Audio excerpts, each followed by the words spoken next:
Hello and good morning. When I saw that a video was an option, I thought I would try that today because I didn't feel like writing. I spent a good majority of the last week, catching up on my ASP. So the opportunity to do a video seemed very attractive to me. Yeah. The question we're trying to answer here very specifically and succinctly is applying case conceptualization as a skills consultant as opposed to a clinician or a supervisor. So I thought I would head that straight on because we have some MACP students potentially coming in, and we are asked to apply case conceptualization skills to role model and to teach and to coach. And this will involve tailoring some strategies to enhance their understanding of client cases.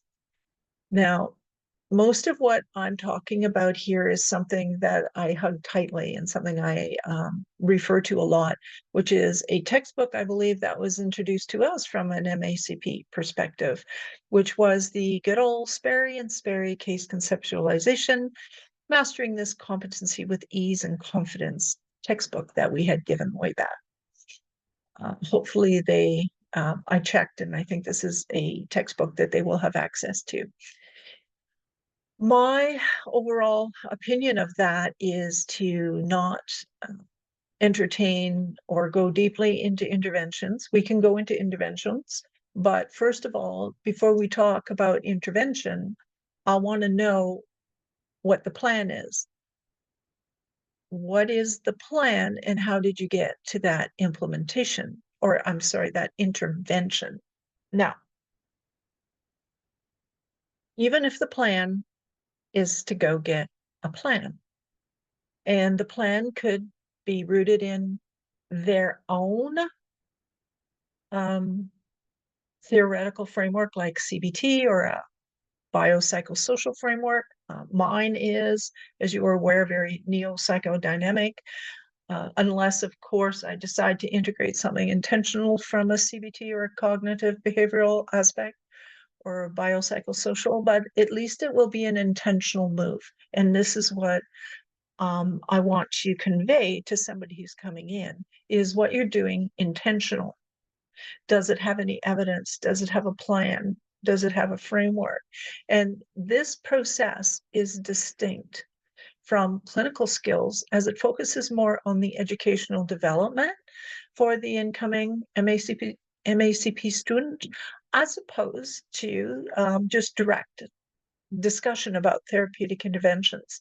I did watch the Emily videos and they were ripe with, oh my gosh, look at this. She's a therapist and she's burning out and she has a lot of personal issues, has recently moved with her partner from a very beautiful part of Ontario into Toronto. And you could tell by the tonality of her voice, you can tell she's extremely worried about what's happening with her relationship with her partner.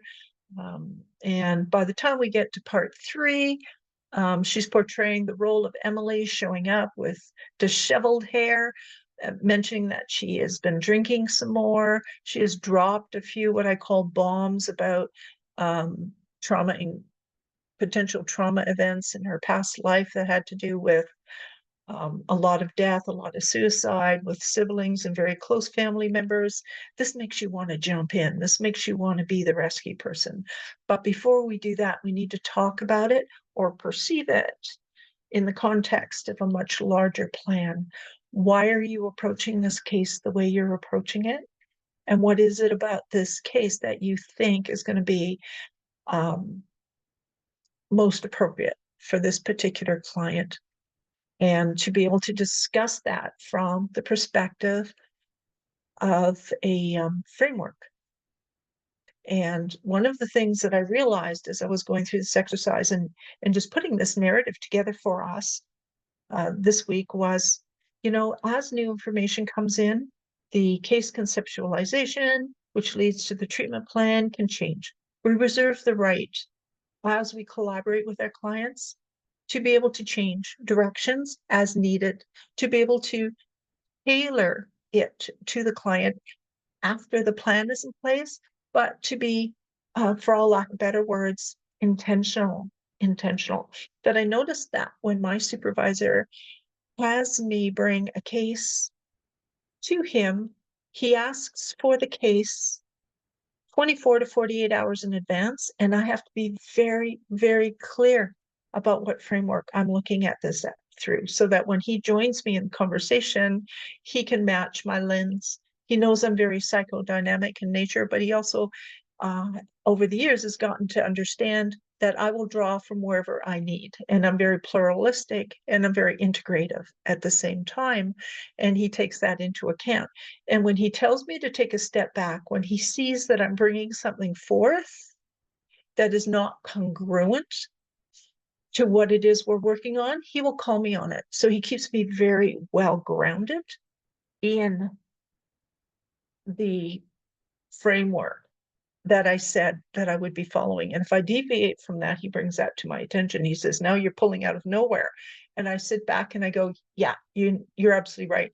If I am going to maintain this framework, I need to formulate it this way. I need to work with it this way. At least I do when I'm working with him. So don't tell him that. And the other thing is that if I do change frameworks, do it intentionally. That I have to make a declarative